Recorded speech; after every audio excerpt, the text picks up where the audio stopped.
క్రెడాయి హైదరాబాద్ అతిపెద్ద property show మార్చి 8వ తేదీ నుంచి 10వ తేదీ వరకు గొప్ప అవకాశం వినియోగించుకోండి. ఏమైనా అన్యాయం ఏం చేసినామా? ఇవాళ ఎందుకు 3 నెలలు 6 నెలలు ఈ ప్రభుత్వాన్ని పడగొడతామని ఇక్కడ కేడీ అంటుండు, అక్కడ మోడీ అంటుండు. మీరు ఒక్కసారి ఆలోచన చేయండి. ఏమిటి దుర్మార్గం అని నేను అడుగుతున్నా. కేసీఆర్ ఎన్నికైతే 10 ఏళ్ళు ముఖ్యమంత్రిగా ఉండొచ్చు.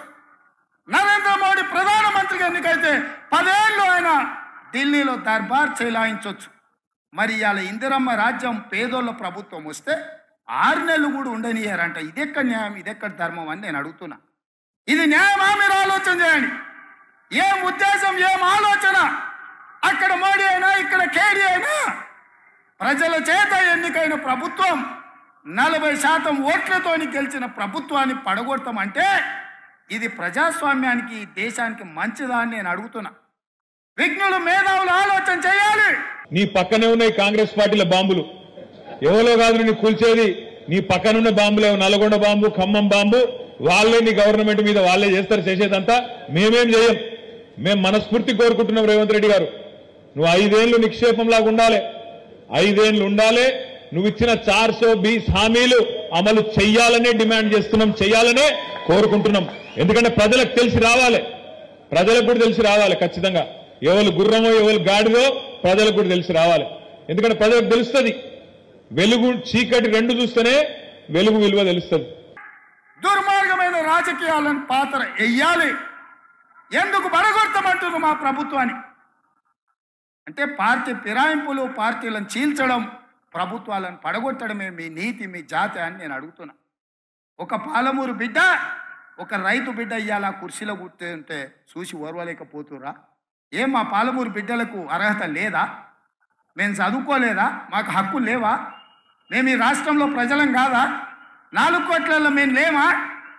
ఈ 4 కోట్ల ప్రజల కష్టాలలో మేము పోరాటం చేయలేదా? మేము తెలంగాణ ఉద్యమంలో లేమా?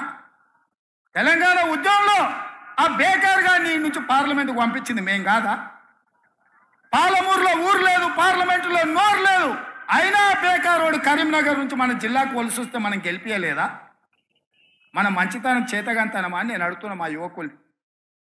కొడకల్లారా ఎవడన్నా టచ్ చేసి చూడండి, మా పాలమూరు బిడ్డలు అట్టి కనికలై మానవ బాంబులై నా కొడకల్లారా ఎవడన్నా మిగులితే నేను చూస్తా అనుకుంటురేమో, తమాషా చేస్తురేమో. వానో వీనో సందులల్లా సకలగుల పెట్టి ఏదో చేద్దామని ఒక్కనొక్కని పండబెట్టి తొక్కి పేగులు తీసి మెడలేసుకొని ఊరేగుతాం బిడ్డ ఎవడని ప్రభుత్వం మీదకి వస్తే. ఇది ఆసామాసి అల్లాటప్పకు వచ్చిన వాళ్ళం కాదు బిడ్డ. నల్లమల అడవి నుంచి తొక్కుకుంటా ప్రగతి భవన్లో ఉన్న నిన్ను కంచెలు బద్దలు కొట్టి బజార్లకు ఈడ్చిన బిడ్డను బిడ్డ ఇక్కడి నుంచి వచ్చినోని. అంటే అధికారంలో ఉండి కూడా ఇంత ఫ్రస్ట్రేషన్ ఎందుకో, ఇంత ఆగమాగం ఎందుకైతుండో నాకైతే అర్థమైతలేదు. మీరు చూసుంటారు నిన్న ఆయన మాట్లాడుతున్నాడు, నేను జేబుల కత్తెర పెట్టుకొని తిరుగుతున్నా, ఎవరన్నా పిచ్చి పిచ్చి పనులు చేస్తే గొంతు గోస్తా, కడుపు జింపుతా, మీ పేగులు మెడలేసుకొని తిరుగుతా. ఇది ఒక ముఖ్యమంత్రి గారు మాట్లాడిన మాటలు నిన్న. మా ప్రభుత్వాన్ని ఏమన్నా చేస్తే మానవ బాంబులు అవుతామని మాట్లాడుతున్నాడు. చాలా విచిత్రంగా అనిపిస్తున్నది నాకు తెలియక అడుగుతా, జేబుల కత్తెరలు పెట్టుకొని ఎవడు తిరుగుతాడే?